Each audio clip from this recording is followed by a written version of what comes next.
everyone, it's Christmas time and this is the perfect time to do a little Christmas DIY. My sis Natalie had the greatest idea to create a candy chocolate bouquet, and this project is very budget friendly and requires very little materials that you may already have at home. So let's just go ahead and get started. You're gonna need a vase, a ribbon, tape, skewers, and chopsticks. Mini chocolate bars of your choice like Hershey's, Kit Kat, and Twix. Okay, now so let's go with step 1. First, we are going to choose the Twix because it looks more like dirt. So since it is like a flour type thing, we're just going to put all the brown ones in there. Stuff them up until you can't anymore. Now take a chocolate bar and put the skewers on top of it, and then you're going to tape it.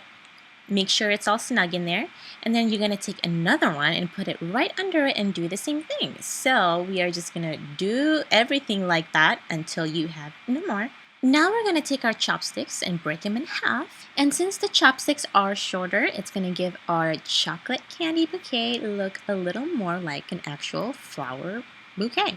Here's another look at how I'm taping it. I'm taping it sideways because the chopsticks are a little bit wider. So that's not going to work if I'm going to tape it vertically. Now we're going to put everything in the vase. We're going to start with the ones in the skewers first because they are the tallest ones.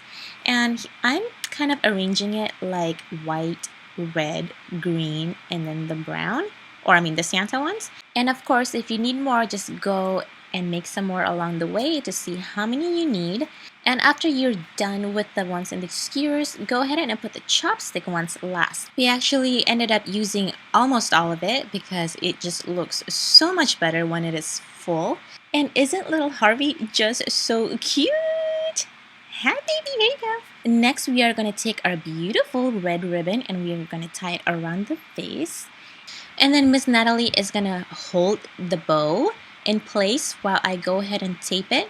So we are taping it because we tried tying it and then it did not look cute.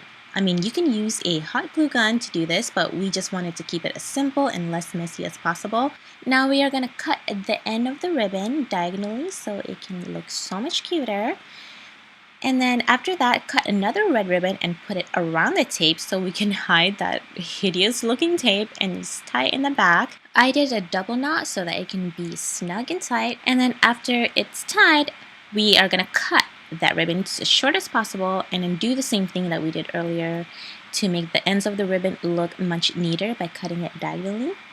And to make this look even cuter, let's tape one Kit Kat bar, preferably green, because it's Christmas and this is how it looks like. Gorgeous. Finally, we are going to do the tag. So this is a homemade tag printed by a Google image online, and Miss Natalie had the greatest idea because I could not find my laminating machine. Get a box tape and just tape over the paper and then you have a laminated awesome tag. You can just do this if you're in a budget or if you're in a hurry. Okay, so anyways, hole punch it and then get a ribbon like this nice mint green one, and then we're gonna put it through the hole and then tie it under the chocolate brooch. Make sure it's nice and tight, and then finally get your scissors and we are gonna curl those ribbons. And we are done. Let me know what you think in the comments below and I'll see you next time. Bye bye.